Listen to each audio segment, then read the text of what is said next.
मानता। तुम्हारे मानने या ना मानने से क्या होता है? अबे साले। Sorry sorry sorry. दरअसल यही हुआ हमारे एमसी के साथ। रीइनकार्नेट होते ही तुम सोल लैंड में रीइनकार्नेट हो जाओ, निंग रोंगरोंग के हस्बैंड बनकर। नहीं, मैं नहीं मानता। तुम्हारे मानने या ना मानने से क्या होता है? अबे साले। Sorry sorry sorry. दरअसल यही हुआ हमारे एमसी के साथ। रीइनकार्नेट होते ही निंग रोंगरोंग हर रात को रोज तुम्हारे साथ बॉडी मसाज करती। राजा जी।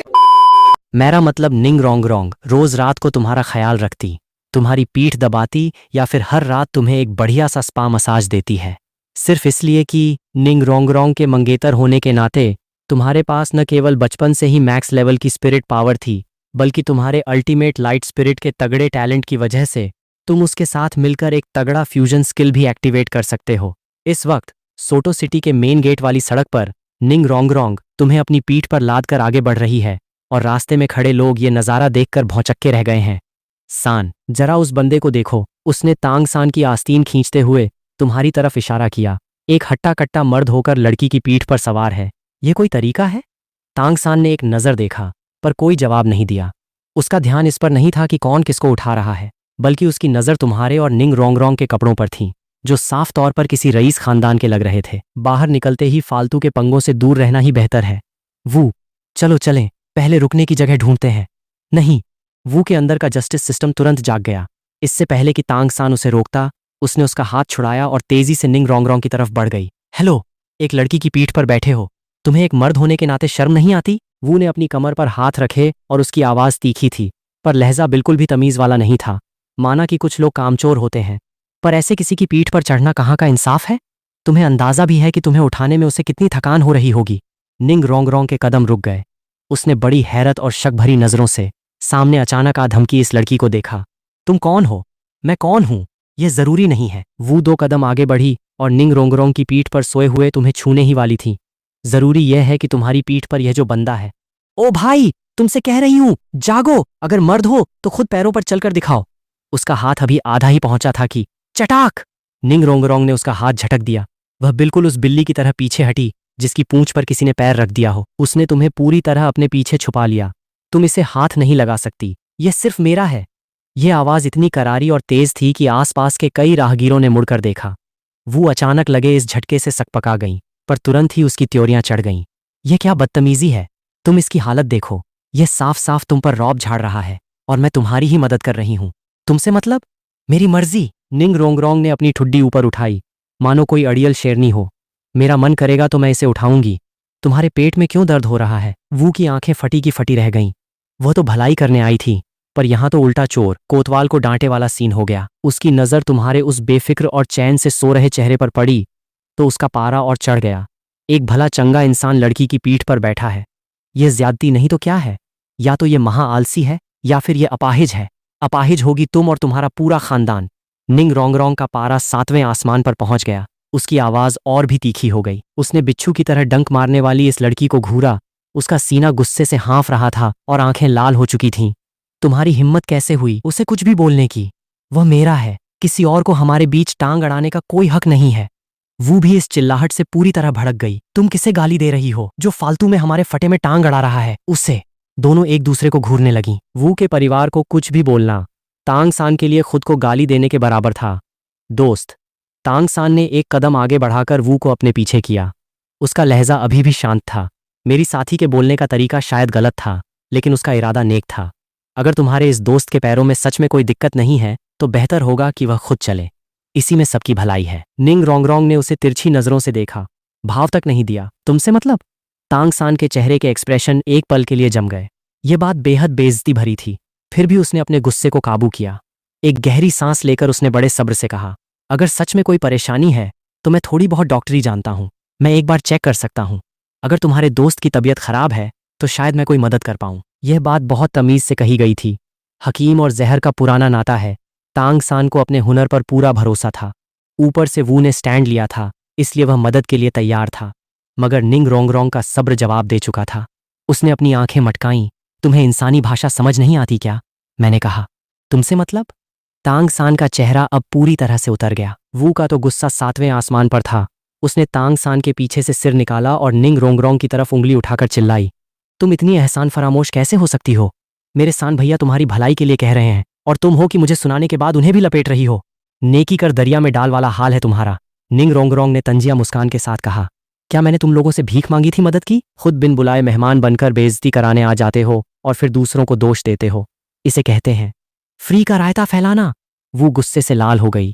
तांग सान ने वू के कंधे पर हाथ रखकर उसे शांत रहने का इशारा किया और खुद एक कदम और आगे बढ़ाया। जैसे ही उसका पैर आगे बढ़ा, उसके आसपास का माहौल बदल गया। भले ही उम्र कम थी, पर उसकी आंखों से एक खौफनाक प्रेशर महसूस हो रहा था। तमाशा देख रहे लोग अनजाने में ही पीछे हट गए। तांग सान और वू ने दोनों तरफ से निंग रोंगरोंग को घेर लिया। और तुम अभी भी निंग रोंगरोंग की पीठ पर मजे से सो रहे थे, जैसे इस पूरे ड्रामे से तुम्हारा दूर दूर तक कोई लेना देना ही ना हो। दोस्त, मैं तुमसे उलझना नहीं चाहता था। तांग सान की आवाज़ शांत थी, पर उसमें एक बर्फीली ठंडक थी। लेकिन तुमने पहले वू के परिवार का अपमान किया, फिर हमारी मदद का मजाक उड़ाया। अब कम से कम तुम्हें माफ़ी तो मांगनी ही होगी। वू ने अपने सीने पर हाथ बांधकर हुंकार भरी। हाँ, माफ़ी मांगो। माफ़ी? निंग रोंगरोंग हंस पड़ी। उसने खुद को थोड़ा आगे पुश किया और उल्टा उन पर धौंस जमाते हुए बोली, तुम दोनों की औकात ही क्या है जो मैं तुमसे माफ़ी मांगूं? तांग सान की आंखें ठंडी पड़ गईं। वू ने अपनी मुट्ठियां भींच लीं और हवा में तनाव पैदा हो गया। सड़क किनारे के दुकानदार चुपके से पीछे हटने लगे और कुछ समझदार लोगों ने तो तुरंत अपनी दुकानें ही समेट लीं। यह साफ था कि अब लात घूंसे चलने वाले हैं। मगर ठीक उसी वक्त निंग रोंगरोंग के कंधे से एक हल्की सी सांस की आवाज़ आई। आवाज़ धीमी थी, पर तांग सान, वू और निंग रोंगरोंग तीनों ने इसे साफ सुना। तुमने नींद में अपनी भौहें सिकोड़ी। शायद बाहर का शोर तुम्हें परेशान कर रहा था। तुमने अपना चेहरा दूसरी तरफ घुमाया और अपना सिर निंग रोंगरोंग के कंधे पर और गहराई से टिका लिया और थोड़ा सा लाड जताया। बस इस एक हरकत से तांग सान का सारा प्रेशर गायब हो गया और वू की मुट्ठी हवा में ही जम गई। अगले ही पल तांग सान और वू दोनों के दिल में एक अजीब सा डर बैठ गया। बहुत हल्का, लेकिन बेहद खतरनाक। ऐसा लगा जैसे उनकी गर्दन पर किसी ने कोई नुकीली चीज चुभा दी हो। तांग सान ने अपनी आस्तीन के अंदर अपनी सीक्रेट टेक्निक वाले हाथों को भींचा और बिना हलचल किए अपनी नजरों से आसपास का जायजा लिया। सड़क, दुकानदार, तमाशा देख रही भीड़, सब कुछ नॉर्मल था। कोई अजीब आवाज नहीं, कोई अजीब एनर्जी नहीं, पर वह खौफ का एहसास बिल्कुल असली था। मानो अगर उन्होंने एक कदम भी आगे बढ़ाया तो कुछ ऐसा अनर्थ हो जाएगा जिसे कभी सुधारा नहीं जा सकेगा।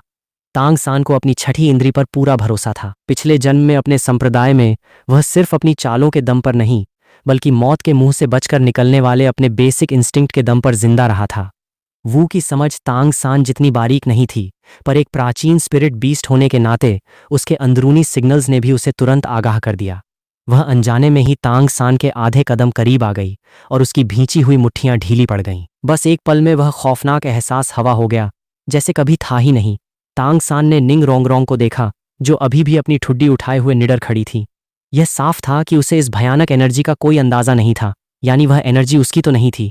तांग सान की नज़र फिर निंग रोंगरोंग की पीठ पर सोए हुए तुम्हारे ऊपर पड़ी। तुम अभी भी सो रहे थे, बिल्कुल शांत। बस इसी मौके का फायदा उठाकर निंग रोंगरोंग ने अपना चेहरा ऊपर किया और तांग सान और वू को ऐसे देखा जैसे वो कोई बेवकूफ़ हो। डर गए? इतना कहकर वह बिना किसी परवाह के मुड़ी और तुम्हें लेकर रौब से आगे बढ़ गई। पीछे रह गए तो बस। कदम आगे बढ़ाने से डरता हुआ तांग सान, अंदर से सहमी हुई वू और कानाफूसी करते राहगीर। तांग सान कुछ देर चुप रहा। उसने निंग रोंगरोंग के जाने के रास्ते को देखा और एक ठंडी सांस ली। ये बात उसने अपने दिमाग में नोट कर ली थी। उधर निंग रोंगरोंग की पीठ पर लेटे हुए तुमने चुपके से अपनी आंखें थोड़ी सी खोलीं। तुम्हारी नज़र सड़क के एक अंधेरे कोने पर पड़ी, जहां एक फटे पुराने काले लबादे में छुपा तांग हाउ खड़ा था। उसकी धुंधली आंखें बिना चूके इस पूरे तमाशे को देख रही थीं। उसने थोड़ी दूर छुपे हुए बॉडीगार्ड्स को देखा और अंदाजा लगा लिया कि निंग रोंगरोंग कौन है। सेवन ट्रेजर, ग्लेज्ड क्लैन और क्लियर स्काई क्लैन, दोनों का नाम पूरी दुनिया में टॉप पर था। अगर इस लेवल के सीक्रेट बॉडीगार्ड्स किसी की हिफाजत कर रहे हैं, तो ये दोनों कम से कम उस क्लैन के मेन मेंबर्स तो होंगे ही। तांग हाउ ने अपनी आंखें सिकोड़ी और धीरे से बुदबुदाया। कुछ ही देर बाद सोटो सिटी के बाहर बने रोज होटल के गेट पर निंग रोंगरोंग तुम्हें पीठ पर लिए खड़ी थी। उसने बोर्ड को देखा और उसके चेहरे पर एक सेटिस्फैक्शन वाली स्माइल आ गई। रास्ते में मिले उन 2 फालतू के मच्छरों को वो कब का भूल चुकी थी। उसके लिए वो कोई बड़ी बात नहीं थी। उसने तुम्हारी पीठ थपथपाई और एक शरारती मुस्कान के साथ बोली, निंग शुआन, आज रात हम यहीं रुकेंगे। रोज होटल के अंदर की सजावट बेहद आलीशान थी और हवा में गुलाब की हल्की सी खुशबू तैर रही थी। निंग रोंगरोंग तुम्हें पीठ पर उठाए काउंटर तक पहुंची। काउंटर के पीछे खड़ा मैनेजर एक तजुर्बेकार अधेड़ उम्र का आदमी था, जिसने तुम्हें दूर से ही नोटिस कर लिया था। कपड़ों से ही साफ था कि तुम दोनों कोई आम कस्टमर नहीं हो। उसने फालतू की फॉर्मेलिटीज को साइड में रखा और बड़ी सी मुस्कान के साथ आगे आया। वेलकम सर मैडम, कमरा चाहिए? हाँ, सबसे बेस्ट वाला दो, निंग रोंग रोंग ने दो टूक जवाब दिया। मैनेजर ने रजिस्टर पलटा और थोड़ा हिचकिचाते हुए बोला, बेहद माफ़ी चाहता हूँ मैडम, आज हमारे सारे कमरे बुक हैं, बस आखिरी एक टॉप क्लास स्वीट बचा है, तो वही दे दो। निंग रोंग रोंग ने बिना सोचे समझे हाथ हिलाकर कह दिया। मैनेजर एक पल के लिए ठिठका। उसने अनजाने में तुम्हारी तरफ देखा, जो उसकी पीठ पर मज़े से सो रहे थे, और फिर निंग रोंग रोंग को देखा। उसकी नज़रों का एंगल तुरंत बदल गया। रोज़ होटल सोटो सिटी का सबसे फेमस कपल्स होटल था, और वो टॉप क्लास स्वीट खास तौर पर लव बर्ड्स के लिए ही डिज़ाइन किया गया था। ऊपर से एक लड़का और एक लड़की इस हाल में अंदर आ रहे थे। इस सीन में बहुत सारी बातें छुपी थीं। मैडम, मैं आपको बस याद दिलाना चाहता हूं कि हमारा टॉप क्लास स्वीट एक कपल थीम रूम है, और उसमें सिर्फ एक ही बेड, मुझे पता है, वही रूम चाहिए। निंग रोंग रोंग ने उसकी बात बीच में ही काट दी, पर जैसे ही शब्द उसके मुंह से निकले, उसे खुद बात की गहराई समझ आई। Couple theme? एक बेड? उसके गाल हल्के से लाल हो गए। उसने चुपके से अपना चेहरा घुमाया और कंधे पर टिके तुम्हारे उस मासूमियत से सो रहे चेहरे को देखा। उसने बेहद धीमी और नर्म आवाज में पूछा, निंग शुआन, सिर्फ एक ही कमरा बचा है, तुम्हें कोई दिक्कत तो नहीं है ना? अगर तुम कुछ नहीं बोल रहे तो मैं इसे तुम्हारी हाँ समझ रही हूं। निंग रोंग रोंग ने खुद ही सवाल किया और खुद ही जवाब दे दिया। उसके चेहरे की खुशी छुपाए नहीं छुप रही थी। उसने मैनेजर से कहा, यही कमरा लॉक कर। इससे पहले कि उसकी बात पूरी होती, पास से एक हाथ बढ़ा और उसने काउंटर टेबल पर अपना हाथ जमा दिया। हेलो, अगर मैं गलत नहीं हूं तो यह कमरा मेरा होना चाहिए ना? आवाज गहरी थी और उसमें एक धौंस जमाने वाला एटीट्यूड था। निंग रोंग रोंग ने चिढ़कर देखा। आने वाला एक लंबे कद का लड़का था, जिसके सुनहरे बाल कंधों तक आ रहे थे। उसकी आंखों की पुतलियां अजीब थीं, एक नीली और एक हरी। उसके पूरे वजूद से एक घमंड झलक रहा था। सबसे ज्यादा ध्यान खींचने वाली बात यह थी कि उसने अपने दोनों हाथों में एक एक हॉट और खूबसूरत लड़की को संभाल रखा था। एक उसके बाएं कंधे से चिपकी थी, तो दूसरी दाएं हाथ का सहारा लिए मुस्कुराते हुए यह ड्रामा देख रही थी। निंग रोंग रोंग का अच्छा मूड पल भर में किरकिरा हो गया। जहां भी जाओ ऐसे फालतू के नमूने टकरा ही जाते हैं। निंग रोंग रोंग को बकवास करने का कोई शौक नहीं था। उसने लापरवाही से हाथ हिलाया। खट! सिक्कों से भरा एक भारी थैला काउंटर पर जा गिरा। थैले का मुंह खुला और सोने की चमक ने मैनेजर की आंखों को चौंधिया दिया। यह कमरा मुझे चाहिए। निंग रोंग रोंग का लहजा बिल्कुल कैजुअल था। उसने दाई मुबाई को घास तक नहीं डाली। मैनेजर की आंखें फटी की फटी रह गईं। सोने के सिक्कों की यह पोटली देखकर लगा कि एक कमरा तो क्या, पूरे रोज होटल को एक महीने के लिए बुक किया जा सकता था। निंग रोंग रोंग ने अपनी बात खत्म की और अपनी तिरछी नजरों से दाई मुबाई को देखा। उस नजर में थोड़ा चैलेंज था और ढेर सारा कबाड़ समझने का भाव, मानो कह रही हो, मुझसे बराबरी करोगे? औकात है तुम्हारी? दाई मुबाई का चेहरा एक पल के लिए उतर गया। उसने सच में नहीं सोचा था कि यह छोटी सी लड़की इतनी रईस निकलेगी। पर वह भी कौन था? स्टार लुओ एम्पायर का प्रिंस, सोटो सिटी का सबसे बड़ा रईसज़ादा। ऊपर से दो लड़कियां साथ थीं। अगर आज उसने अपना रूतबा नहीं दिखाया तो दाई मुबाई की इज्जत का कचरा हो जाएगा। दिलचस्प है, दाई मुबाई ने अपना स्वैग मेंटेन करते हुए एक स्माइल दी। उसने अपने साथ आई जुड़वां बहनों को साइड किया, अपनी जेब से पैसों की एक थैली निकाली और काउंटर पर दे मारी। सिक्कों की खनक उतनी ही करारी थी और रकम भी बड़ी थी। निंग रोंग रोंग की पलक तक नहीं झपकी। उसने एक और थैली फेंक दी। खट! दाई मुबाई एक पल के लिए चकरा गया, पर वह एक और थैली निकालने ही वाला था कि निंग रोंग रोंग ने उससे पहले ही थैलियों की बरसात कर दी। एक थैली, दूसरी थैली, तीसरी थैली। खट खट खट! काउंटर पर सोने से भरी थैलियों का एक छोटा सा पहाड़ खड़ा हो गया। मैनेजर काउंटर के पीछे इस तरह खड़ा था मानो उसके मुंह में एक पूरा अंडा समा जाए। उसके दोनों हाथ कांप रहे थे। उसने एक बार दाई मुबाई को देखा और फिर निंग रोंग रोंग को। अब उसके चेहरे पर सिर्फ एक ही फीलिंग थी, परम आनंद। इस पल उसे इस बात से कोई फर्क नहीं पड़ रहा था कि दाई मुबाई उसका पुराना कस्टमर है। उसकी आंखों में सिर्फ वो सोने के सिक्के चमक रहे थे। जिसके पास पैसा, वही उसका भगवान। दाई मुबाई के माथे पर पसीने की बूंदें आ गईं। सोने की एक थैली तो ठीक थी, दो भी झेल लेता, पर इतनी सारी थैलियां? वह महल से भागा हुआ प्रिंस था, कोई ऐश ओ आराम की गद्दी पर बैठा राजा नहीं। पैसा उसके पास था, पर अगर ऐसे ही उड़ाता रहा तो आगे के दिन कैसे कटेंगे? उसके हाथ रुक गए और बस उसी एक सेकंड की हिचकिचाहट को निंग रोंग रोंग ने पकड़ लिया। वह मुस्कुराई, धीमी सी मुस्कान, पर गहरी चोट देने वाली। निंग रोंग रोंग ने दाई मुबाई को ऊपर से नीचे तक ऐसे देखा जैसे किसी भीभी बिल्ली को देख रही हो। फ्लॉप शो, फालतू का नवाब बनने की जरूरत नहीं है। ये कहते ही उसने मैनेजर के हाथ से सीधे चाबी झपटी और तुम्हें पीठ पर लादे सीढ़ियों से ऊपर चढ़ गई। दाई मुबाई वहीं खड़ा रह गया। गुस्से के मारे उसका चेहरा नीला पीला हो रहा था। उसने निंग रोंग रोंग की पीठ को घूरा। उसकी आंखों में एक पल के लिए खतरनाक गुस्सा चमका और उसके अंदर की प्राप्त स्पिरिट पावर उबलने लगी। पर आखिर में उसने खुद को रोक लिया। एक छोटी सी लड़की उसके जैसे प्रिंस से ज्यादा रईसी दिखा रही थी। आखिर इसकी बैकग्राउंड क्या है? और उसकी पीठ पर वह बंदा जो शुरू से लेकर अब तक सो रहा है, वह भी कोई आम इंसान नहीं लगता। दाई मुबाई बेवकूफ नहीं था। उसे अभी अपनी पहचान छुपानी थी। वह मामले को बड़ा नहीं करना चाहता था। जुड़वां बहनों ने एक दूसरे को देखा और दबी आवाज में पूछा, मुबाई भैया, क्या हम यहां नहीं रुकेंगे? रुकने की क्या खास जरूरत है? दाई मुबाई ने अपना हाथ झटका, काउंटर से अपनी पैसों की थैली उठाई और पैर पटकते हुए बाहर चला गया। उसके सीने में गुस्सा उबल रहा था। एक बार उस लड़की की पहचान का पता चल जाए, और अगर वह सिर्फ दिखावा निकली, तो वह उसे जरूर बताएगा कि सोटो सिटी में दाई मुबाई से पंगा लेने का क्या अंजाम होता है। जितना ज्यादा घमंड होगा, उतना ही मजा आएगा। रोज होटल के बाहर जैसे ही दाई मुबाई गली के मोड़ पर गायब हुआ, अंधेरे से दो परछाइयां बाहर आईं। ये दोनों सेवन ट्रेजर ग्लेज्ड क्लैन के बॉडीगार्ड्स थे। थोड़ी देर पहले वो एक्शन के लिए बिल्कुल तैयार थे। अगर दाई मुबाई निंग रोंग रोंग या तुम्हारे ऊपर हाथ उठाने की बेवकूफ़ी करता, तो वो उसे उसी वक्त ठिकाने लगा देते। शुक्र था कि सामने वाले ने कोई बड़ी बेवकूफ़ी नहीं की। अचानक रात की हवा चली और सूखे पत्ते उड़ने लगे। 3 मीटर की दूरी पर न जाने कब एक और शख्स आकर खड़ा हो गया। फटा पुराना काला लबादा, भारी भरकम शरीर और टोपी इतनी नीचे झुकी हुई कि सिर्फ दाढ़ी वाला हिस्सा दिख रहा था। वह वहां बिना हिले डुले शांत खड़ा था, पर उन दोनों स्पिरिट सेंस लेवल के बॉडीगार्ड्स की रीढ़ की हड्डी में एक ठंडी सिहरन दौड़ गई।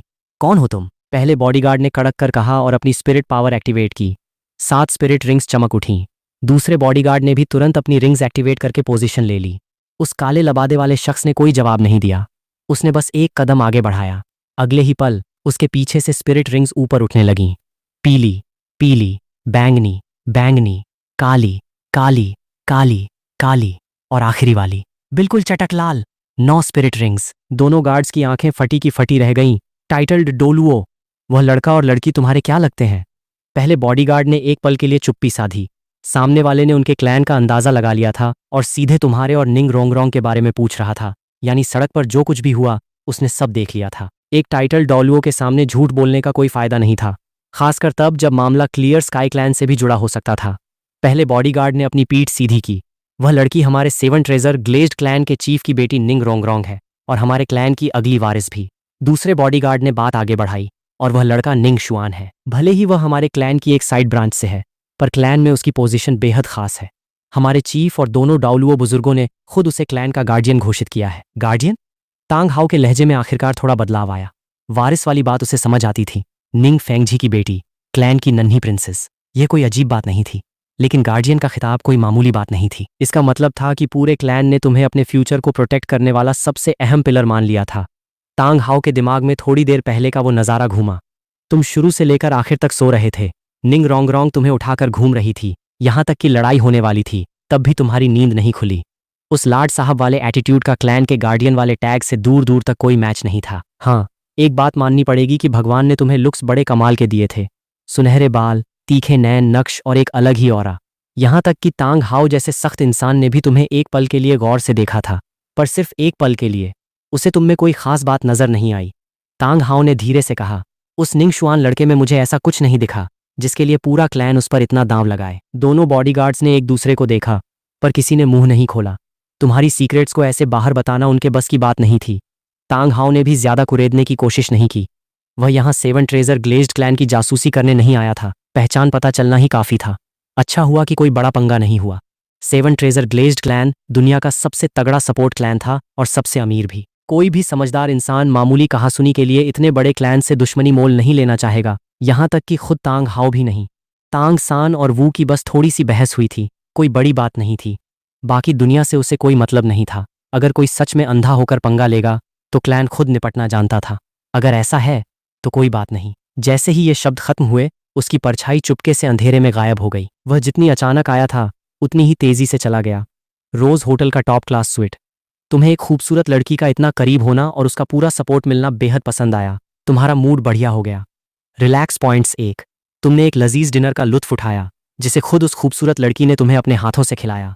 तुम पूरी तरह सेटिस्फाइड हो। रिलैक्स पॉइंट्स 5, तुम फिर से पूरे दिन मजे से सोए। रिलैक्स पॉइंट्स 10, लड़की से तुम्हें एक बढ़िया सा स्पा मसाज मिला। रिलैक्स पॉइंट्स 25, तुम्हारे रिलैक्स पॉइंट्स 1000 तक पहुंच चुके हैं। रिवॉर्ड ऑटोमेटिकली अनलॉक हो गया है। Spirit power level 1, current spirit power level 51, spirit awakening level 1। Check करने पर पता चला कि तुम्हारी स्पिरिट पहले से ही अल्टीमेट लाइट लेवल पर है। अब उसके नए फीचर्स डेवलप हो रहे हैं।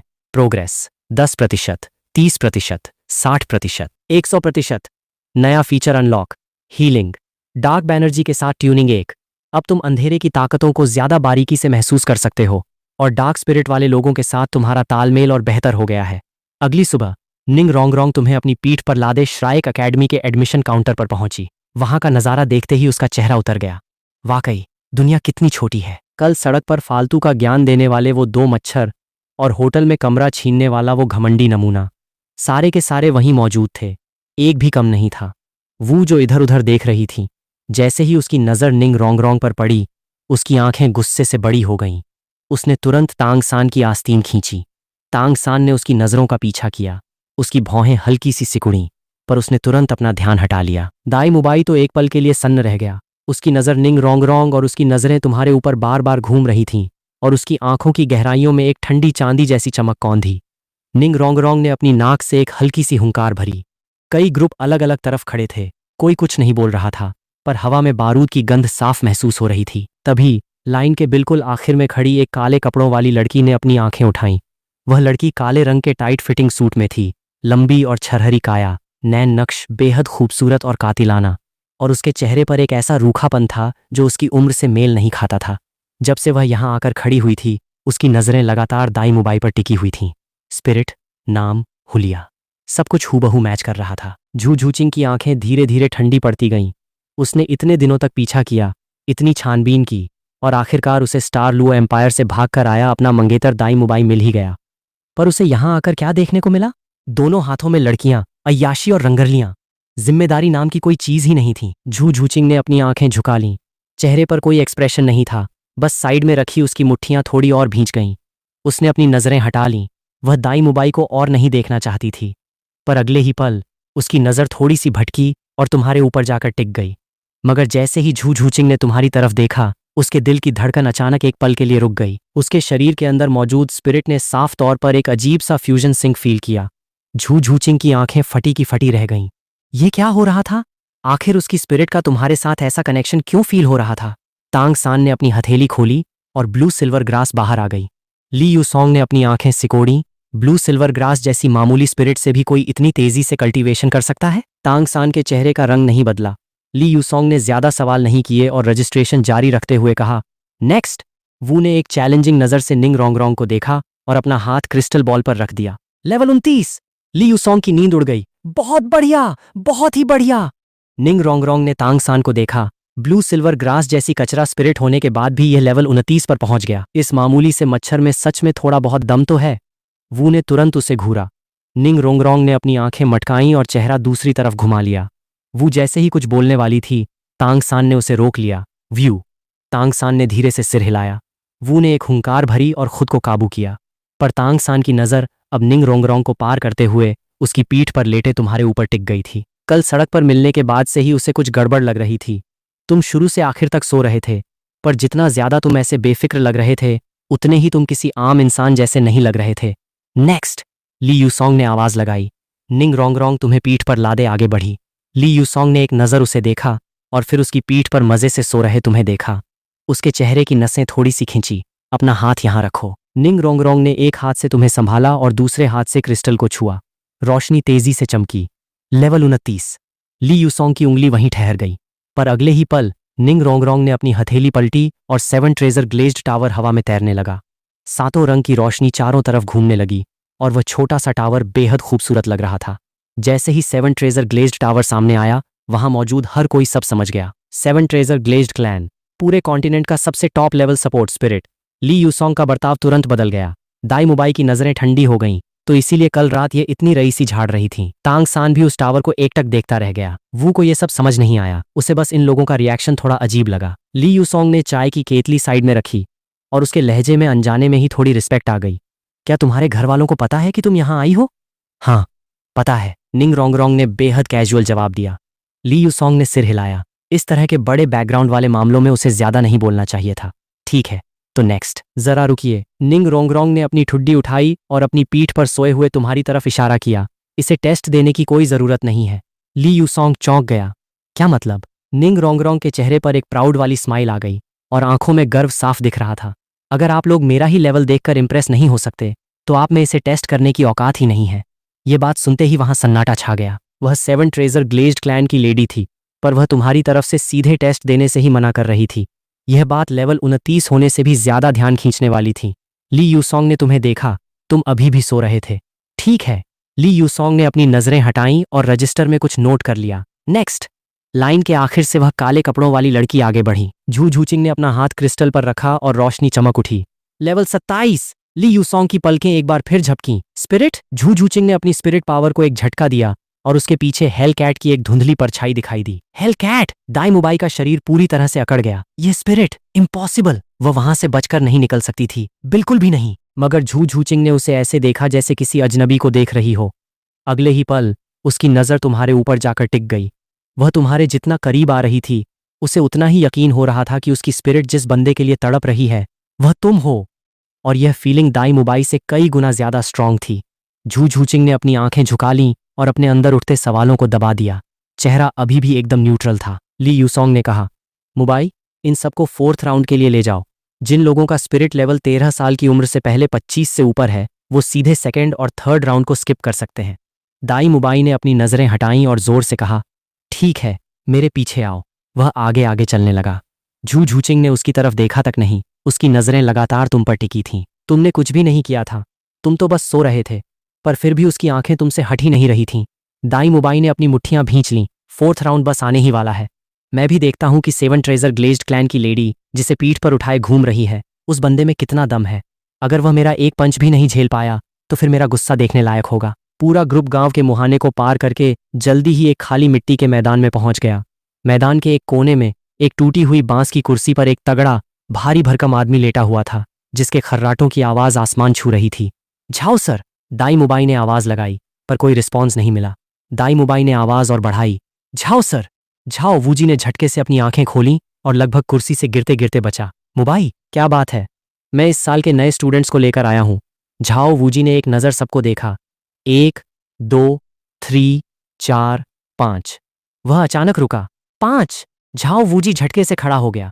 जब उसका वह भारी शरीर खड़ा हुआ तो वह बिल्कुल एक दीवार जैसा लग रहा था। वाह भाई, इस साल तो किस्मत बड़ी जबरदस्त खुली है। दाई मुबाई ने करीब आकर उसके कान में धीरे से कुछ बातें कहीं। झाओ वूजी की भौहें उतनी ही ऊपर चढ़ती गईं। सबके सब 2nd और 3rd राउंड को स्किप करके आए हैं। उसकी नजर तांग सान, वू और झू झूचिंग से होती हुई आखिरकार निंग रोंगरोंग और उसकी पीठ पर सोए हुए तुम्हारे ऊपर टिकी। और ऊपर से 7 ट्रेजर ग्लेज्ड क्लैन की लड़की भी। झाओ वूजी के चेहरे पर एक तगड़ी स्माइल आ गई। इंटरेस्टिंग, बहुत ही इंटरेस्टिंग। दाई मुबाई ने एक कदम पीछे लिया और जोर से कहा, झाओ सर, रूल्स के मुताबिक 4th राउंड का टेस्ट मैं लूंगा।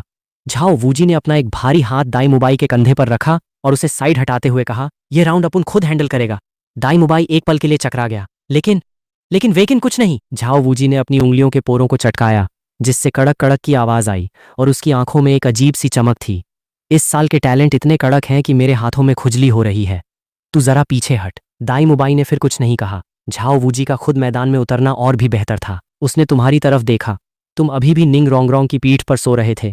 मैं भी देखता हूं कि इस मूवलेस किंग झाओ वूजी के सामने तू अपनी ये नकली नींद कैसे जारी रखता है। झाओ वूजी ने एक कदम आगे बढ़ाया, जिससे मिट्टी में हल्की सी थिरकन हुई। अच्छे से सुन लो बच्चों। उसने अपने दोनों हाथ सीने पर बांधे। उसकी आवाज बेहद भारी और दमदार थी। नियम बहुत सिंपल है। तुम सब एक साथ मुझ पर अटैक करो और तुम्हें मेरे सामने बस एक अगरबत्ती जलने तक टिके रहना है।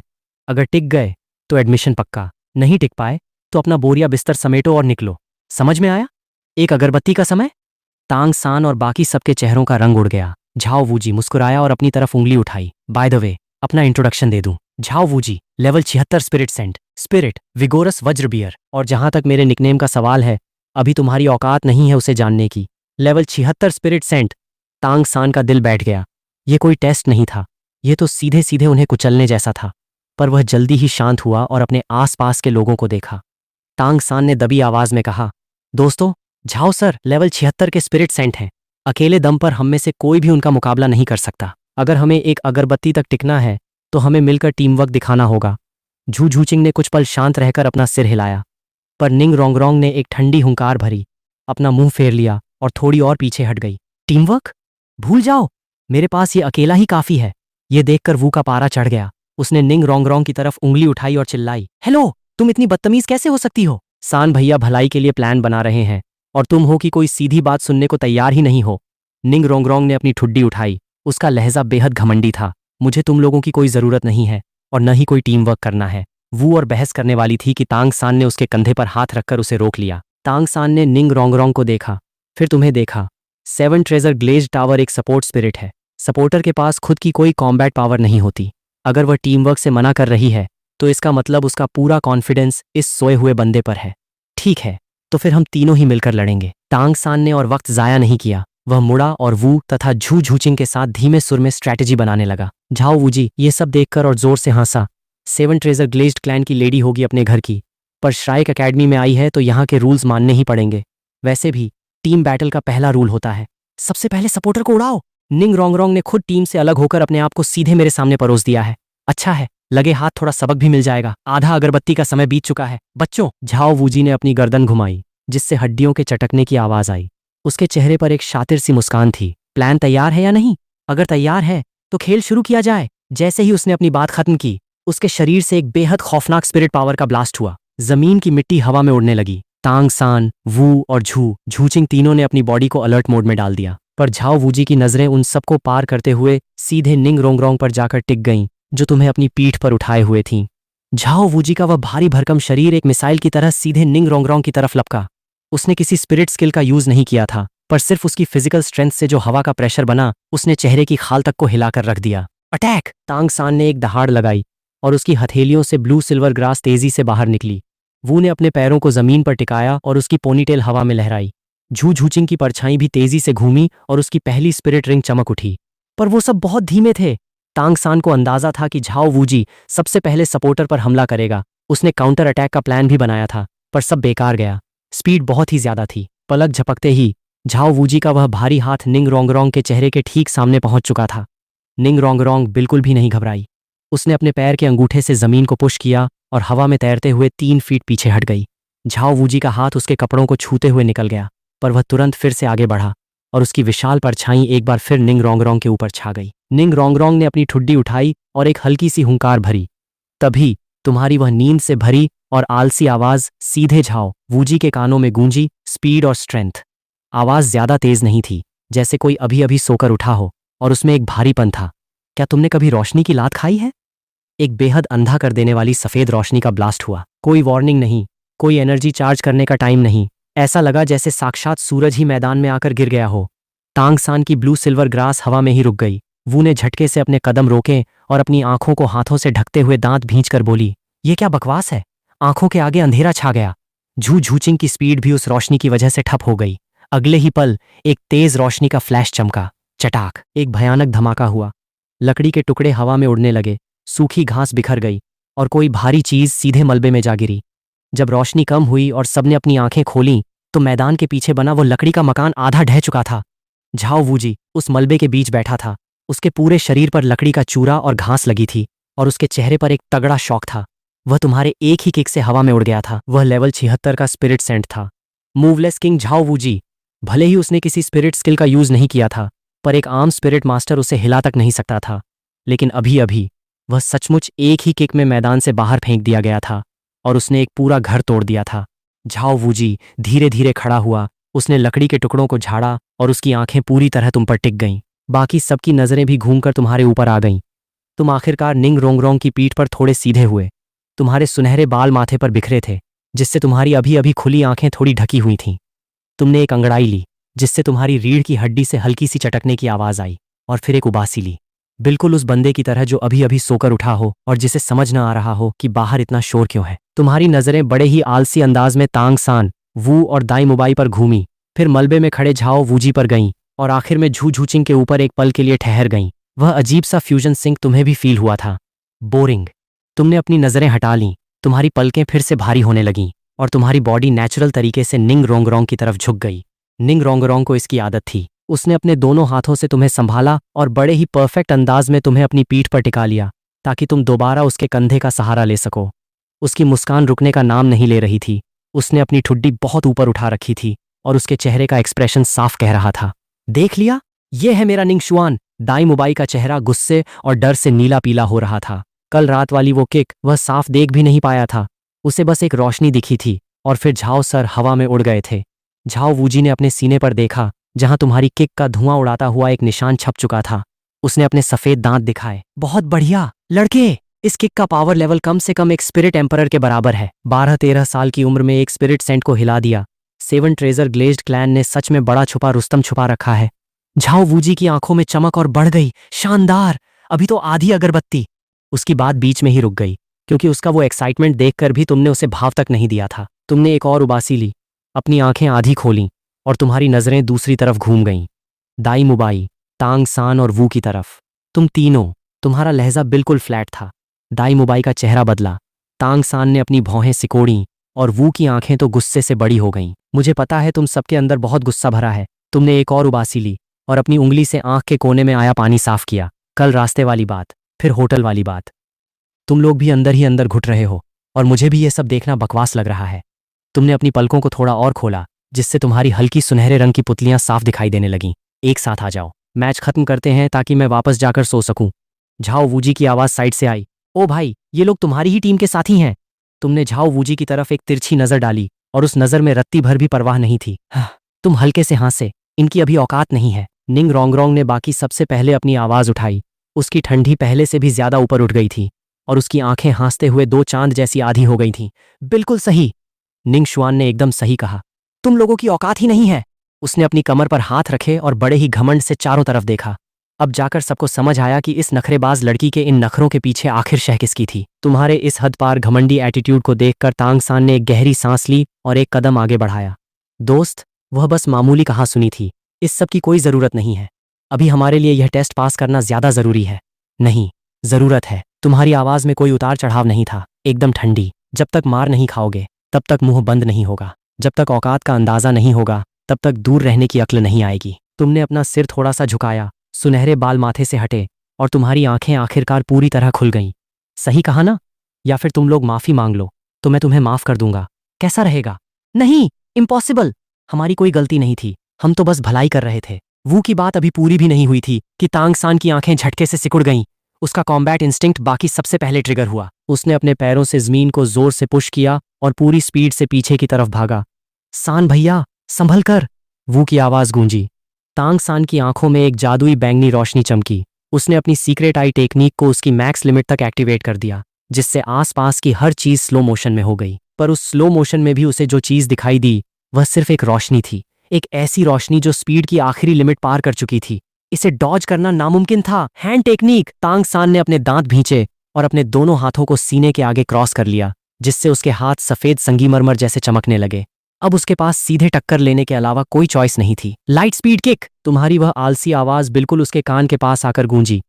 अगले ही पल एक खौफनाक पावर सीधे उसके क्रॉस किए हुए हाथों पर जाकर लगी। धड़ाम! एक ऐसा भयानक धमाका हुआ मानो किसी बहुत भारी लोहे के हथौड़े ने सीधे लोहे की एड़ी पर वार किया हो।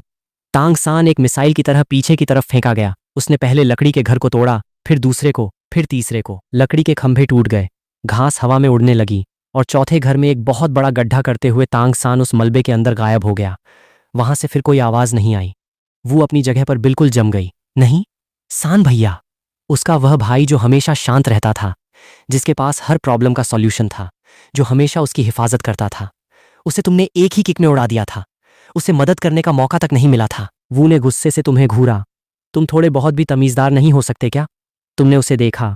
तुम्हारी सुनहरी आंखें आधी खुली थीं। उनमें न तो कोई घमंड था, न कोई चैलेंज, बस एक अजीब सी बोरियत थी। तुमने धीरे से अपनी एक उंगली ऊपर उठाई। उंगली की नोक पर एक छोटी सी रोशनी चमकी। वह रोशनी धीरे धीरे हिलने लगी, एक जगह इकट्ठा हुई और कंप्रेस होने लगी। पहले एक छोटे से तारे जैसी थीं, फिर चावल के दाने जैसी हुई और देखते ही देखते वह उंगली की नोक के बराबर एक सफेद सुनहरे रंग का लाइट बॉल बन गई। हवा में एक हल्की सी बजिंग की आवाज आने लगी। लेजर। वू का दिल एक पल के लिए जैसे रुक गया। एक स्पिरिट बीस्ट होने के नाते उसके अंदरूनी सिग्नल्स उसे चिल्ला चिल्लाकर वार्निंग दे रहे थे कि उस लाइट बॉल के अंदर जो पावर है उसे झेलना उसके बस की बात नहीं है। शू! एक लेजर बीम तुम्हारी उंगली से निकली और उसने स्पेस को चीर दिया। वू की बॉडी उसके दिमाग से ज्यादा तेज निकली। उसने अपनी कमर को पूरा पीछे की तरफ झुका दिया। उसकी पोनीटेल जमीन को छूने लगी और उसका पूरा शरीर लगभग एक पुल की तरह फोल्ड हो गया। वह लेजर बीम उसके माथे को छूते हुए निकल गई और उसकी गर्म हवा से वू के बाल थोड़े से जल गए, जिससे हवा में जलने की बदबू फैल गई। वह बीम पीछे की तरफ बढ़ती गई। उसने पीछे बने घरों को आर पार चीर दिया और मैदान की मिट्टी पर एक बहुत गहरा और काला गड्ढा बना दिया। वो कमर झुकाए हुए जोर जोर से सांसें ले रही थीं। अगर वह 1 सेकंड भी लेट होती तो वह लेजर बीम घर को नहीं बल्कि सीधे उसके शरीर को चीर कर निकल जाती। डॉज कर लिया? चलो ठीक है। तुम्हारे चेहरे के एक्सप्रेशन नहीं बदले। तुमने बड़े ही आलसी अंदाज में अपनी उंगली को थोड़ा और हिलाया और रोशनी एक बार फिर इकट्ठा होने लगी। बहुत हुआ। झाओ वूजी ने एक दहाड़ लगाई और उसका वह भारी भरकम हाथ सीधे तुम्हारे कंधे को पकड़ने के लिए आगे बढ़ा। वह तमाशा देखते हुए तुम्हें अपने ही एग्जाम ग्राउंड में बाकी स्टूडेंट्स को एक एक करके कुचलते हुए और नहीं देख सकता था। इस बार झाओ वूजी ने अपनी आधी स्ट्रेंथ का यूज किया था, जो 1000 साल पुराने स्पिरिट बीस्ट को भी जमीन पर दबाने के लिए काफी थी। पर तुमने उसकी तरफ देखा तक नहीं। बाकी सबकी नजरों के सामने झाओ वूजी का वो हाथ सीधे तुम्हारे शरीर के आर पार निकल गया। ये बिल्कुल वैसा था जैसे कोई पानी में चमकते चांद को पकड़ने की कोशिश करे। उंगलियां पानी की सतह को छूती हैं। चांद थोड़ा सा हिलता है पर अपनी जगह पर वैसा ही रहता है। उसका हाथ तुम्हारे बाएं कंधे से अंदर गया और दाईं कमर से बाहर निकल गया, यानी उसने तुम्हारी पूरी बॉडी को आर पार पार कर लिया। क्या मैं इसे छू भी नहीं पा रहा? झाओ वूजी की आंखें फटी की फटी रह गईं। तुम्हारा शरीर थोड़ा सा हिला जैसे पानी में कोई लहर उठी हो। अगले ही पल वह लहरें शांत हुईं और तुम्हारा कंधा, सीना और पेट दोबारा से सॉलिड फॉर्म में आ गए। यहां तक कि कपड़ों पर एक शिकन तक नहीं आई थी। तुमने झाओ वूजी पर एक नजर डाली। लॉन्गिया स्पिरिट एलिमेंटलाइजेशन। बिना स्पिरिट पावर वाले नॉर्मल अटैक्स इस फॉर्म पर बेअसर होते हैं। इसके बाद तुमने दोबारा वू की तरफ देखा। तुम्हारी उंगली पर लेजर लाइट दोबारा से पूरी तरह चार्ज हो चुकी थी।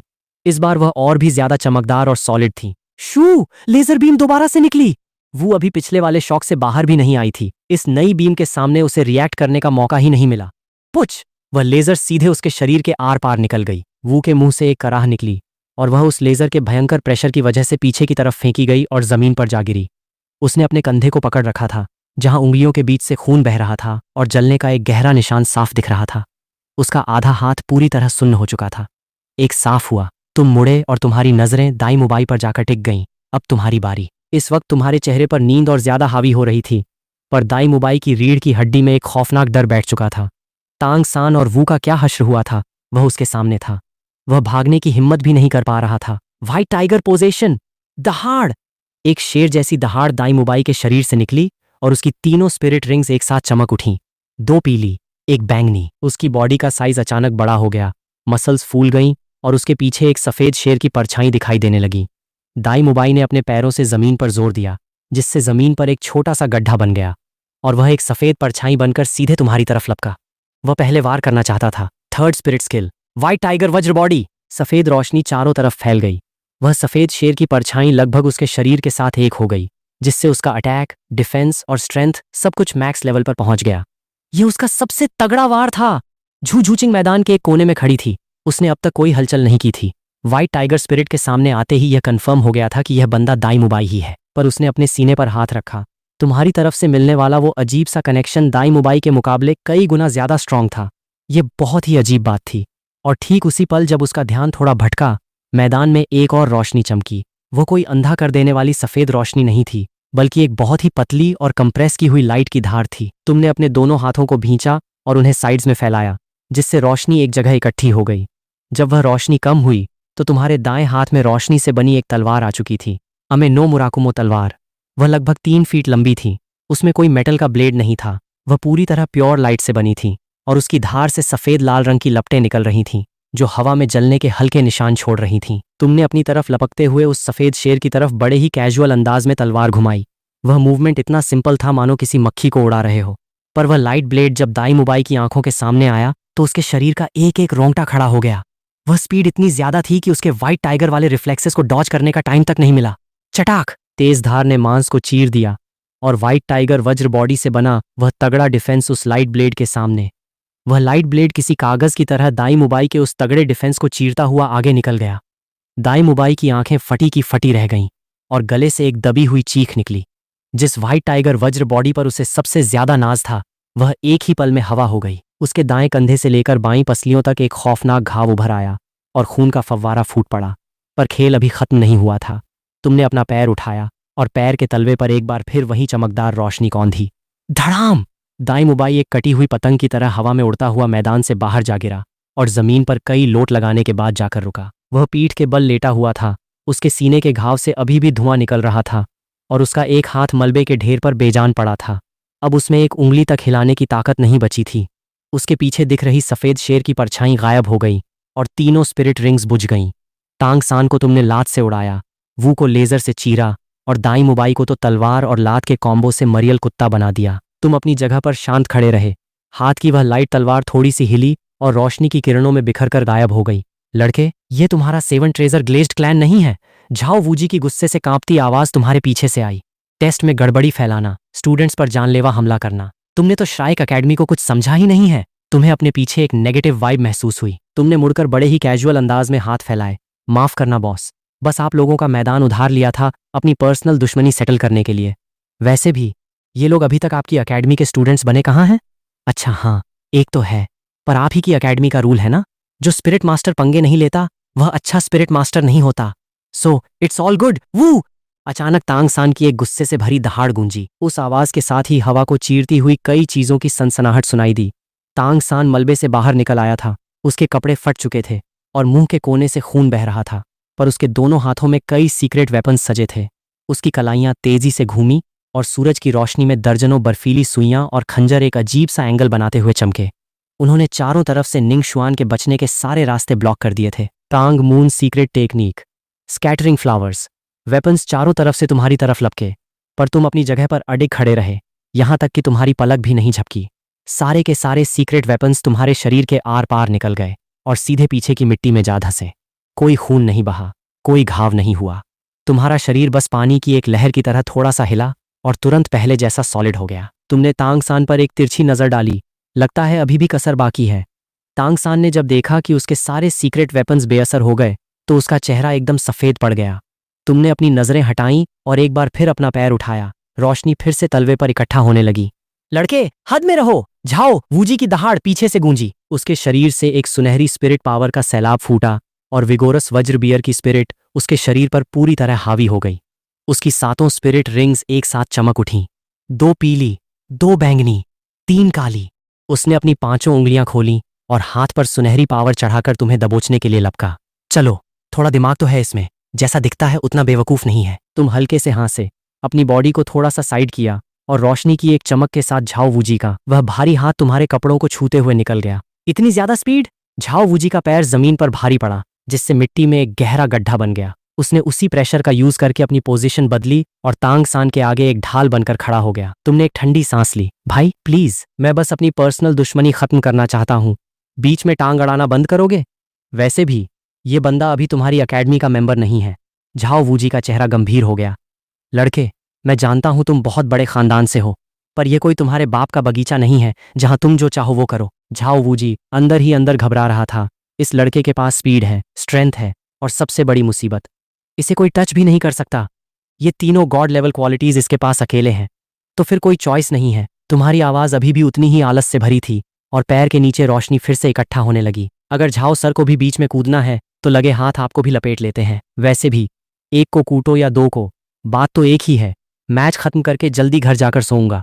तुम्हारा पैर अभी आधा इंच भी ऊपर नहीं उठा था कि आसमान से एक खौफनाक कातिलाना इरादा नीचे उतरा, एकदम सटीक, एकदम प्योर, और उसका निशाना सिर्फ और सिर्फ तुम थे। तुम्हारे कदम वहीं ठहर गए। तुमने अपनी आंख के कोने से दूर खड़े उस पुराने झुके हुए पेड़ की तरफ देखा। पेड़ की घनी छांव में एक फटे पुराने काले लबादे वाला आदमी खड़ा था।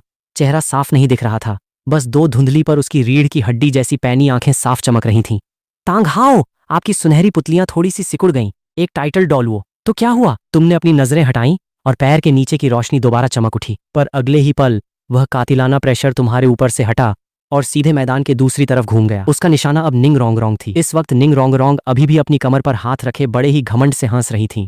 उसे अंदाजा भी नहीं था कि उसके सिर पर क्या मौत मंडरा रही है। आपका शरीर एक पल में वहां से गायब हुआ और जब तुम दोबारा दिखे तो तुम सीधे उसके आगे एक ढाल बनकर खड़े थे। क्या हुआ निंग शुआन? निंग रोंग ने तुम्हारे पीछे से अपना आधा सिर निकालकर पूछा। तुमने अपने चेहरे से वह लापरवाही वाला एक्सप्रेशन पूरी तरह हटा दिया था। अगर तुम अकेले होते तो तुम्हें रत्ती भर भी डर नहीं था, पर अगर रोंग यहाँ थी तो मामला सीरियस था। कुछ पलों के सन्नाटे के बाद तुमने अपने हाथ फैलाए।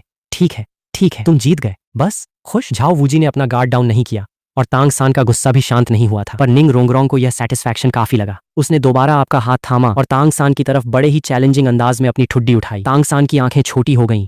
उसके अंदर का गुस्सा अभी उबल ही रहा था कि एक तेज रोशनी की लकीर सीधे उसके कान के पास से होकर गुजरी। उस भयानक गर्मी से उसके बाल की एक लट जलकर राख हो गई। उसने धीरे से अपना सिर घुमाया। पीछे बने उस घास के मकान की दीवार पर एक मुट्ठी के बराबर का छेद हो चुका था जहां से अभी भी नीला धुआं निकल रहा था। अगर वह निशाना 1 इंच भी इधर उसकर होता तो आज उसका काम तमाम था। बेहतर होगा कि अगली बार ऐसी गलती न हो। तुमने अपनी उंगली नीचे की और उंगली की नोक पर बची हुई रोशनी की बूंदों को झटक दिया। बस, बहुत हुआ। तुमने अपना हाथ उठाया और एक लंबी उबासी ली। नींद आ रही है, इतना कहते ही आपकी बॉडी साइड में झुक गई। निंग रोंगरोंग ने तुरंत तुम्हें संभाल लिया और बड़े ही परफेक्ट अंदाज में अपनी पोजीशन सेट की ताकि आपका सिर उसके कंधे पर टिक सके। तुमने थोड़ा सा लाड जताया और आपकी सांसें तुरंत नॉर्मल हो गईं। तुम सो चुके थे। झाओ वूजी की बात उसके गले में ही अटक कर रह गई। उसने सोए हुए तुम्हें देखा और उसके हाथ की स्पिरिट पावर धीरे धीरे शांत हो गई। फिर वह मुड़ा और जोर से चिल्लाते हुए उसने तांग सान की तरफ देखा। लड़के, बेहतर होगा कि तुम अपने दिमाग में कोई फालतू का बैन प्लान न बनाओ।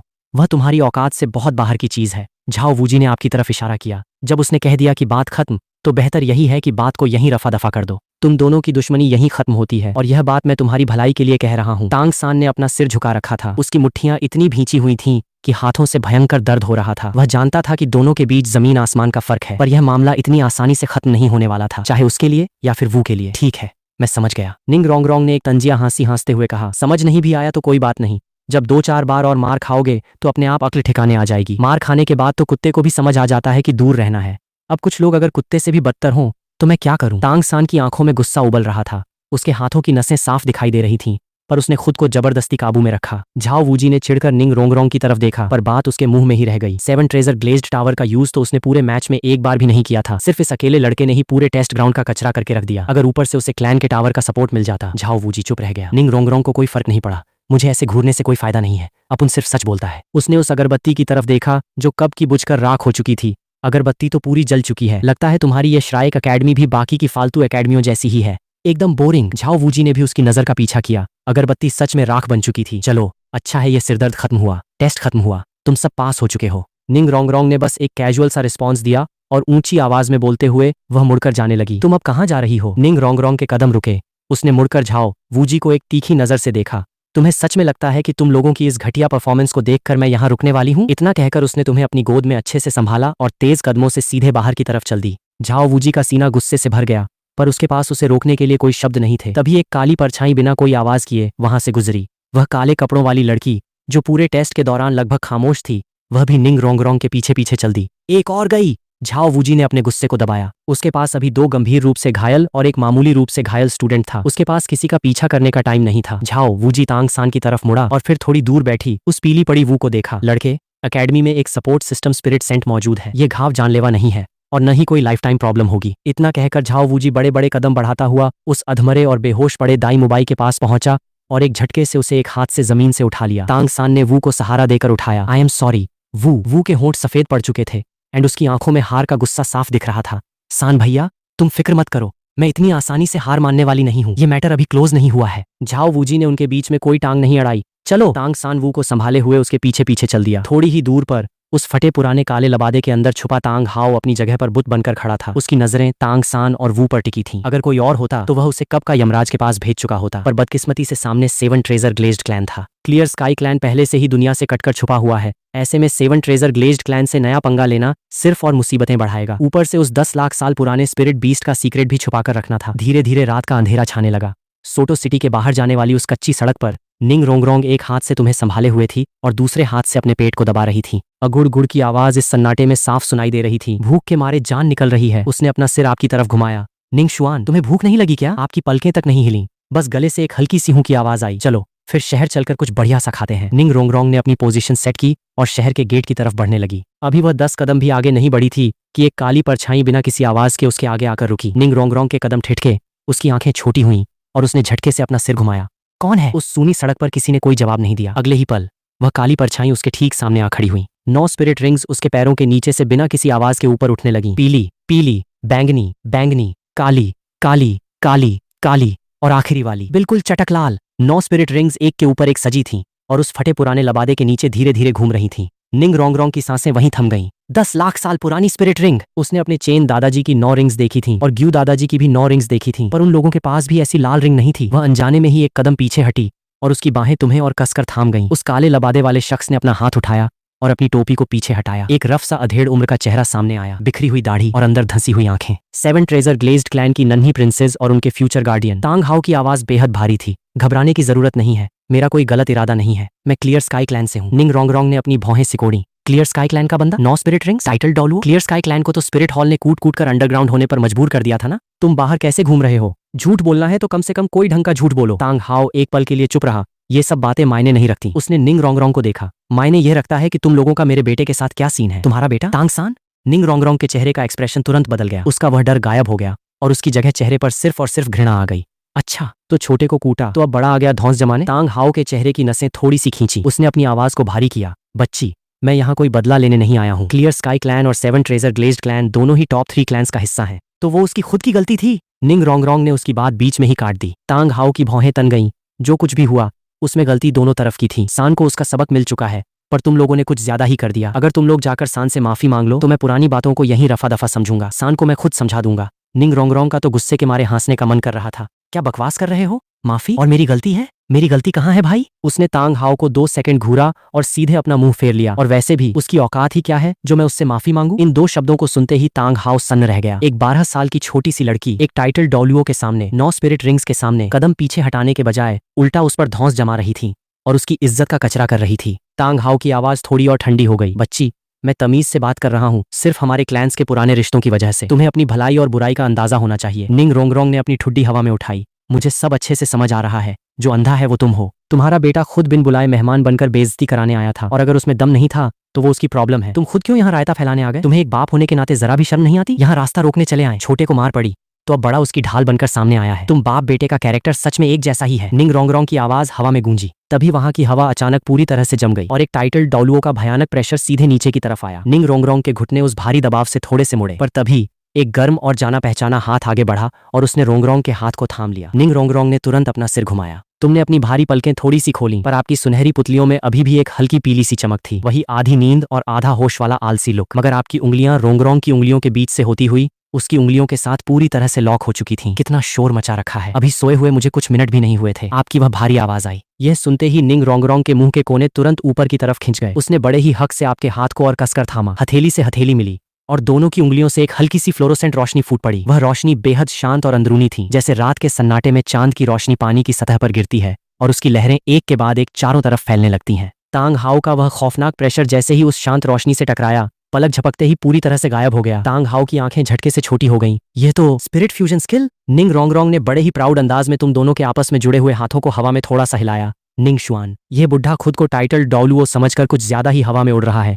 इसे लगता है कि यह जो चाहे वो कर सकता है। तुमने एक और लंबी उबासी ली। टाइटल डॉलुओ, तुमने उसी आलसी टोन में उसकी बात को दोहराया और आपकी नजरें एक बार तांग हाओ के ऊपर से गुजरी। ऐसा तो नहीं है कि हमने पहले कभी कोई डॉलुओ देखा नहीं है। बिल्कुल सही। निंग रोंगरोंग का घमंड अब 7वें आसमान पर था। आज तुमने जो असली पावर दिखाई है वह तो आपकी टोटल स्ट्रेंथ का 1/3 भी नहीं थी। एक मामूली से टाइटल्ड डॉलुओ की इतनी हिम्मत कि वह हमारे सामने आकर हमें ऑर्डर दे। तांग हाओ के पैरों के नीचे वे 9 स्पिरिट रिंग्स धीरे धीरे घूम रही थीं और उसका प्रेशर पहले से भी ज्यादा भारी होने लगा। नन्ही बच्ची, यह एक सलाह है 7 ट्रेजर ग्लेज्ड क्लैन के भले के लिए और क्लियर स्काई क्लैन के भले के लिए भी। हमारे क्लैंस हमेशा से एक दूसरे के सपोर्टर रहे हैं। तुम बच्चों के इस बचकाने गुस्से और जिद की वजह से बात इतनी नहीं बिगड़नी चाहिए कि बाद में उसे संभालना नामुमकिन हो जाए। निंग रोंगरोंग ने अपना सिर थोड़ा सा टेढ़ा किया, जैसे वह उसकी बात को बहुत ध्यान से सुन रही हो, और फिर उसके चेहरे पर एक शातिर सी मुस्कान आ गई। अपुन माफी नहीं मांगेगा। एक एक शब्द साफ सुन ले। अगर दम है तो हाथ उठाकर दिखा। तांग हाओ की आंखें पूरी तरह से ठंडी पड़ गईं। निंग रोंगरोंग अपनी बात पर टिकी रही। और वैसे भी अभी यह कंफर्म नहीं है कि तुम सच में क्लियर स्काई क्लैन के हो या नहीं। और अगर मान भी लें कि तुम वहीं से हो तो तुम्हारा क्लैन तो दुनिया से मुंह छुपाकर अपने दरवाजे बंद करके बैठा है ना। इन सालों में अगर हमारे 7 ट्रेजर ग्लेज्ड क्लैन ने तुम लोगों का सपोर्ट नहीं किया होता तो आज तुम कहाँ होते। तांग हाओ का वह भयानक प्रेशर अब पूरी तरह से ब्लास्ट हुआ। जमीन उसके पैरों के नीचे से फटने लगी और सड़क के किनारे खड़े हुए पुराने झुके हुए पेड़ एक साथ नीचे की तरफ झुक गए। पत्तों की बारिश होने लगी। पर निंग रोंगरोंग ने अभी भी आपका हाथ थाम रखा था और उस गहरी रात में तुम दोनों के हाथों से निकलने वाली वह शांत रोशनी लगातार बह रही थी। वह खौफनाक प्रेशर जब भी उस रोशनी से टकराता बिना कोई आवाज किए पानी की तरह शांत हो जाता। तांग हाओ ने अपना हाथ उठाया, एक रफ, विशाल और उभरी हुई नसों वाला हाथ। वह हाथ हवा में रुका हुआ था और उसका निशाना सीधे तुम और निंग रोंगरोंग थे। निंग रोंगरोंग अपनी जगह से 1 इंच भी नहीं हिली। उसने अपना सिर ऊपर उठाए रखा और उसकी आंखों में डर नाम की कोई चीज नहीं थी। वहां सिर्फ और सिर्फ गर्व था। तुम भी अपनी जगह पर शांत थे, बस अपनी उन हल्की सुनहरी आंखों से तांग हाओ के उस उठे हुए हाथ को देख रहे थे। तांग हाओ का हाथ हवा में ही अटका रहा। वह जानता था कि अगर उसका यह एक वार नीचे गिरा तो तुम दोनों शायद सीधे न मरो, पर उसके बाद जो तबाही होगी उसका अंजाम भुगतने की औकात उसकी नहीं थी। 7 ट्रेजर ग्लेज्ड क्लैन का वह खौफनाक गुस्सा, स्वॉर्ड डॉलुओ और बोन डॉलुओ का पीछा करना, क्लियर स्काई क्लैन की पहले से ही बदतर हो चुकी हालत और सबसे बड़ी बात, तांग सान के पास मौजूद वह 10 लाख साल पुराना स्पिरिट बीस्ट, वह इस सब पर दांव नहीं लगा सकता था। तांग हाओ का वह भारी हाथ धीरे धीरे नीचे आ गया। उसने एक ठंडी नजर निंग रोंगरोंग पर डाली और फिर तुम्हें देखा। यह बात मुझे याद रहेगी। बात खत्म होते ही उसका वह काला लबादा हवा में लहराया। 9 स्पिरिट रिंग्स एक पल में गायब हुई। ओवर्स तांग हाओ की परछाई उस अंधेरी रात में कहीं खो गई। निंग रोंगरोंग के चेहरे पर अभी भी वही नफरत भरा एक्सप्रेशन था। हाँ, भूख लगी है, चलो चलो खाना खाने चलते हैं। थोड़ी ही दूर पर खड़ी झू झूचिंग ये सारा तमाशा देख रही थी। वह अपनी जगह पर बिल्कुल बुत बनी रही। उसने पहले तुम दोनों के जाने वाले रास्ते को देखा और फिर मुड़कर एक बार उस श्राइक एकेडमी की तरफ नजर दौड़ाई। एक टाइटल डॉलुओ भी इनका कुछ नहीं बिगाड़ पाया। उसके कदम अनजाने में ही आपके पीछे पीछे चल पड़े। सोटो सिटी की मेन मार्केट में अब रात काफी हो चुकी थी और वेंडर्स धीरे धीरे अपनी दुकानें बढ़ा रहे थे। निंग रोंगरोंग तुम्हें अपनी पीठ पर लादे हुए बड़े ही हल्के और खुशनुमा कदमों से आगे बढ़ रही थी और मुंह ही मुंह में कोई धुन गुनगुना रही थी। वह अच्छे से जानती थी कि चाहे दुनिया इधर की उधर हो जाए, उसका यह निंग शुआन हमेशा उसके आगे खड़ा रहेगा। 2 फालतू मक्खियां, एक नखरेबाज भीगी बिल्ली और एक पागल डोलुओ। मेरा निंग शुआन ही दुनिया में सबसे बेस्ट है। वो मन ही मन खुश हो रही थी। पर हाँ, कुछ मैटर्स ऐसे थे जो उसे खुद हैंडल करने थे, जैसे कि वो लड़की जो काफी देर से लगातार तुम्हें घूरे जा रही थी और पीछे पीछे आ रही थी। निंग रोंगरोंग के कदम अचानक रुक गए और उसने अपनी आंख के कोने से पीछे की तरफ एक तीखी नजर डाली। गली के नुक्कड़ पर वह लंबी काले कपड़ों वाली परछाई अभी भी शांत खड़ी थी। निंग रोंगरोंग पूरी तरह मुड़ी और अपनी ठुड्डी को ऊपर उठाते हुए कहा, तुम्हें क्या चाहिए? उसका लहजा बेहद रफ और रूड था। उसने झूठ झूचिंग को ऊपर से नीचे तक देखा और उसकी नजर एक खास पोजीशन पर कुछ सेकंड के लिए ठहर गई, जिसके बाद उसने अनजाने में ही अपनी बाहों को आपकी बॉडी के आसपास थोड़ा और कस लिया। झू झूचिंग का चेहरा एक पल के लिए थमा। उसे खुद भी साफ नहीं था कि वह यहाँ क्या करने आई है, पर आज के इस पूरे ड्रामे को देखकर वह एक बात बहुत अच्छे से समझ चुकी थी। दाई मुबाई पूरी तरह से एक बेकार कचरा साबित हो चुका था। स्टार लुओ एम्पायर का वह प्रिंस कब का अपनी गद्दी का हक और अपनी हिम्मत खो चुका था। अगर वह उसके भरोसे बैठी रही तो उसके सामने सिर्फ और सिर्फ मौत का रास्ता था। अगर उसे जिंदा रहना था तो उसे अपनी राह बदलनी ही होगी। और उसके ठीक सामने जो बंदा था, यानी तुम, जिसने एक ही किक में स्पिरिट सेंट को उड़ा दिया, जो टाइटल डॉलुओ के सामने भी रत्ती भर नहीं घबराया और ऊपर से 7 ट्रेजर ग्लेज्ड क्लैन का वीआईपी मेंबर था। पर इन सबसे भी बड़ी और सबसे इंपॉर्टेंट बात, उसकी स्पिरिट कभी झूठ नहीं बोल सकती थी। वह जो अंदरूनी तड़प और कनेक्शन था, वह साफ साफ एक स्पिरिट फ्यूजन स्किल का सिग्नल था। झू झूचिंग ने अपनी आंखें झुका ली और जब दोबारा उठाया तो उसकी आंखों में वही रूखापन था, पर इस बार उसमें एक अजीब सी कड़क और जिद थी। मैं तुम्हारे साथ एक डील करना चाहती हूँ। डील? निंग रोंगरोंग ने अपनी भौहें चढ़ाई और बड़े ही शक के साथ उसे घूरने लगी। उसका पहला मन तो यही था कि सीधे मुंह पर मना कर दे, पर जब उसने झू झूचिंग की आंखों में वह सीरियसनेस देखी तो उसके शब्द गले में ही अटक गए। निंग रोंगरोंग ने अपना मुंह थोड़ा सा फेरा। मेरे पीछे आओ। कमरे के अंदर तरह तरह के खानों की जबरदस्त खुशबू फैली हुई थी। उस लाल महोगनी की गोल मेज पर एक के बाद एक शाही डिशेज परोसी जा रही थी। भुना हुआ सुअर, भाप में पकी मछली, भालू का पंजा और शहद से सना हुआ मीट। देखते ही देखते पूरी टेबल खानों से सज गई। झू झूचिंग टेबल के एक कोने में बैठी थी। उसने खाने की एक चीज को हाथ तक नहीं लगाया था। उसका पूरा ध्यान सिर्फ सामने चल रहे नजारे पर था। वह सुनहरे बालों वाला लड़का जिसने टेस्ट ग्राउंड में झाओ वूजी को हवा में उड़ा दिया था, वह इस वक्त निंग रोंगरोंग की गोद में बड़े ही आराम से सिर रखे लेटा था। मुंह खोलो। निंग रोंगरोंग ने हाथ में सूप का कटोरा थाम रखा था। उसने चम्मच में थोड़ा सा सूप निकाला, उसे बड़े ही प्यार से फूंक मारकर ठंडा किया और आपके मुंह के पास ले गई। तुमने बड़े ही नेचुरल अंदाज में अपना मुंह खोला। ये मूवमेंट्स इतने परफेक्ट थे कि साफ दिख रहा था कि ये रोज का काम है। निंग रोंगरोंग की आंखें हंसते हुए छोटी हो गईं। उसने थोड़ा नीचे झुककर आपकी उंगली से आपके मुंह के कोने पर लगा थोड़ा सा सूप साफ किया और फिर दूसरी चम्मच तैयार करने लगी। झू झूचिंग यह सब बिल्कुल शांत होकर देख रही थी। वह कुछ पलों के लिए इस सोच में पड़ गई कि यहाँ असल में बॉस कौन है। क्या निंग रोंगरोंग तुम्हें बच्चों की तरह पैम्पर कर रही है या फिर तुम उसकी इन हरकतों को बड़े ही प्यार से बर्दाश्त कर रहे हो? खानों की वह जबरदस्त खुशबू सीधे नाक में जा रही थी और झू झूचिंग के गले से एक थूक अंदर गया। वह लगातार दाई मुबाई का पीछा करते हुए यहाँ तक आई थी और उसके पास बचे कुचे पैसे कब के खत्म हो चुके थे। उसने आखिरी बार भरपेट खाना 2 दिन पहले खाया था। तभी उसके पेट से एक हल्की सी गुड़ की आवाज आई, तुम भी खा लो, हमारे लिए यह खाना बहुत मामूली है। निंग रोंगरोंग ने बिना अपना सिर उठाए बड़े ही कैजुअल टोन में कहा। झू झूचिंग एक पल के लिए रुकी, फिर उसने अपनी चॉपस्टिक्स उठाई और उस भुने हुए सुअर का एक पीस चखा। उसके खाने का स्टाइल बिल्कुल भी रफ नहीं था, पर उसकी स्पीड बहुत ही ज्यादा तेज थी। चॉपस्टिक्स के आने और जाने के बीच वह पूरी डिश देखते ही देखते आधी रह गई। कुछ ही देर में पूरी टेबल का खाना बिल्कुल साफ हो चुका था। झू झूचिंग ने अपनी चॉपस्टिक्स साइड में रखी। उसके आगे हड्डियों का एक बिल्कुल सलीके से लगा हुआ ढेर लगा था। निंग रोंगरोंग ने भी ठीक उसी वक्त तुम्हें सूप की आखिरी चम्मच पिलाई थी। उसने कटोरा साइड में रखा और एक टिश्यू से आपका मुंह साफ किया। इसके बाद उसने आखिरकार झू झूचिंग की तरफ देखा। उसने पहले उस हड्डियों के ढेर को देखा और फिर झू झूचिंग के उस बिल्कुल स्लिम और फ्लैट पेट की तरफ नजर दौड़ाई। चलो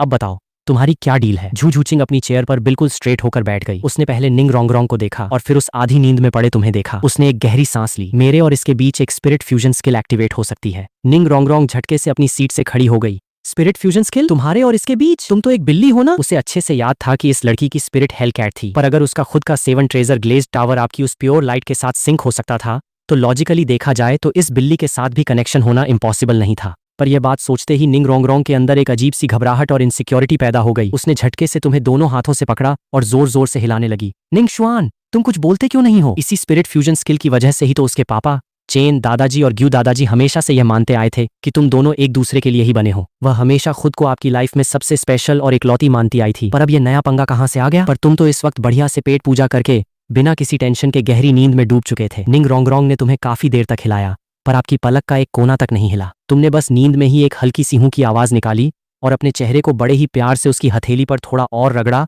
और दोबारा गहरी नींद में चले गए। निंग शुआन, उठो ना। पर कोई रिस्पॉन्स नहीं मिला। निंग रोंग ने अपने नीचे वाले होंठ को अपने दांतों से दबाया। वह जानती थी कि इसमें आपकी कोई गलती नहीं है। यह स्पिरिट फ्यूजन स्किल कोई ऐसी चीज नहीं थी जिसे कोई अपनी मर्जी से चुन सके। पर आपकी यह दुनिया इधर की उधर हो जाए अपन सोएगा वाली आदत देखकर उसे गुस्सा भी आ रहा था और हंसी भी आ रही थी। चलो छोड़ो। उसने तुम्हें थोड़ा और अपनी तरफ खींचा और झूझूचिंग की तरफ देखा।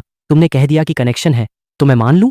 बिना किसी प्रूफ के मैं आपकी एक बात पर भी यकीन नहीं करने वाली। झूझूचिंग कुछ पल के लिए खामोश रही। जब से मैं इसके करीब आई हूं, मेरी स्पिरिट के अंदर एक अजीब सी गर्मी महसूस हो रही है। तो यह आपकी तरफ से वन वे कनेक्शन भी तो हो सकता है ना? निंग रोंग ने तुरंत उसकी बात काटी। जब ये मुझे टच करता है तब भी एक अजीब सी वार्मथ फील होती है, और जब तुम्हारे करीब आता है तब भी ऐसा होता है। तो क्या पता सिर्फ इसकी ये लाइट स्पिरिट ही कुछ ज्यादा अट्रैक्टिव हो? बात बोलते बोलते निंग रोंग का कॉन्फिडेंस थोड़ा सा डगमगाने लगा। अगले ही पल निंग रोंग अपनी जगह से खड़ी हो गई। चलो अभी के अभी टेस्ट करके देखते हैं। कुछ ही मिनटों बाद कमरे के बीचों बीच खड़े होकर निंग रोंग ने अपने कपड़ों को थोड़ा सा ठीक किया। तुमने कहा था ना कि तुम्हें एक डील करनी है, तो फिर देर किस बात की? चलो अभी दूध का दूध